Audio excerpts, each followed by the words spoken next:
Well, they're in trouble themselves because they still have home court advantage. They can protect their home court. But I think that Toronto's exposing a few things about them, and it's bringing into question who's going to step up with LeBron to produce. And a legitimate argument could be made that while I started off the show getting on them that you can't be the superstar and attempting just one shot in the last 5 minutes, a legitimate argument could have been you attribute that to fatigue. Another legitimate argument could be made that you're looking for somebody else to step up because you're trying to find out who's going to be ready to run with you, because you still got 2 home games as a worst-case scenario in all of this. I'm just of the mindset that, again, Kevin Love getting benched in the fourth quarter is a bad sign. Channing Frye can make open shots.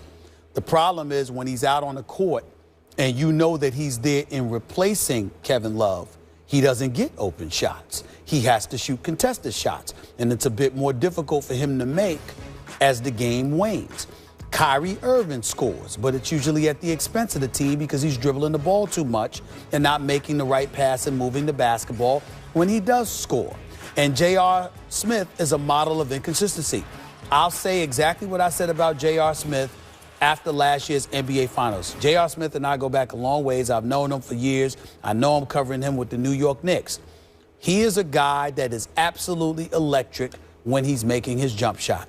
Absolutely non-existent when he isn't. It makes no sense whatsoever because he can go to the free throw line and make free throws. I do not understand why he does not put the ball on the floor and try to go to the basket and get fouled. But he never does. When he's missing his jump shot, he disappears. And so these are LeBron James' teammates. And as a result of that, and then you've got Tristan Thompson, who's as nice as can be and a workman-like guy who just got a huge $80+ million contract.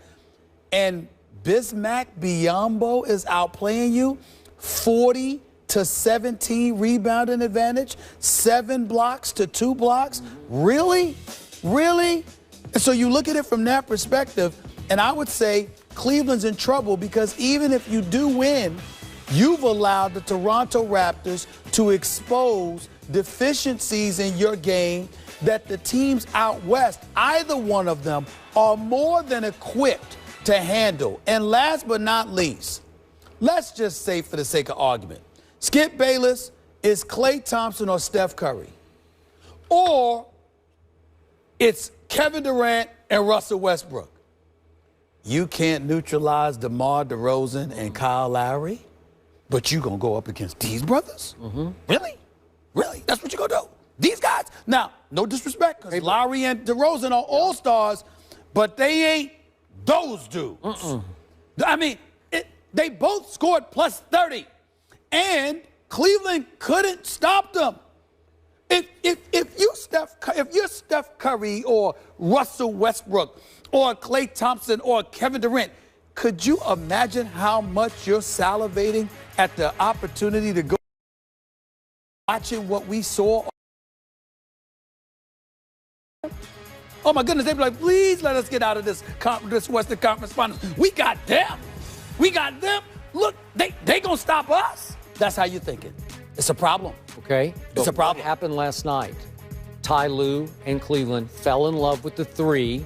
They had lived and they had died by the 3, and they were going to live by it again. So who did he play down the stretch? He played your man, JR.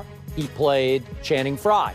Can they defend either one of them? No, they cannot defend. So all of a sudden, it was a mismatch to me on the other end where Kyle Lowry and DeMar DeRozan suddenly were emboldened and empowered to get in the lane anytime they wanted to and make shots they shouldn't have been able to make and wouldn't make against a Golden State or an Oklahoma City. So all of a sudden, now back to Molly's question, are they in trouble? I don't think Toronto's game travels. That's just me because I don't think Biyombo traveled to the first 2 games. I don't even remember him playing in the first 2 games. So my point is, I think Cleveland will win easily at home in Game 5. I can't argue against Toronto winning a Game 6 in Toronto. Those fans are hyped too. You've been up there. I mean, it wouldn't surprise me at all at this point if the series went 7 games. So we're going 7 games. And then, as we all know, anything can happen, especially if LeBron gets mentally and physically fatigued by Game 7. That won't happen for Okay, Game 7. well... if LeBron is in a Game 7 in Cleveland, he's not losing that game. Well, okay. That's not happening. But not to Toronto. At what point does Dwayne Casey emerge as the best coach in the playoffs as he continues to figure out defensively what will work against LeBron and company? Because, listen, have you ever seen a team more embarrassed and humiliated than Toronto was in those first 2 games at Cleveland? I was embarrassed for them. It was a blight on the NBA playoffs. We were all over them. You called their defense. You said mannequins. Mannequins, but they were mannequins. Well, I don't have the paint numbers. No. I thought it was a very astute observation. That was a good line. But LeBron's the average length of shot was, what was it, 1.6 feet? You know, it's like he was just dunking. All 17 of his shots in the first 2 games came from inside. Okay. Now you can't get on the inside. Can't get on the inside. Okay, so will that travel back to Cleveland? I don't know. Would it travel back for Game 7? Game 5 is pivotal because if you are Toronto, not only do you have momentum, you're playing with house money because the expectation is you'll lose Game 5. You know you've insured a Game 6 back in Toronto. Yep. And the mentality is that the pressure is on them because Cleveland doesn't want to come back to Toronto. I agree. Down 3-2. So Game 5 is going to be very interesting Wednesday night. So I thought Valanciunas would at least give him another big body last night, and he didn't get off the bench. So I think they were sort of playing with the idea of, oh, you better be careful because Valanciunas is going to come back. Will he come back for Game 5? You know what? Why bother? Because, why not bring him back for Game 6? Well, you could because, again, this happened in Toronto.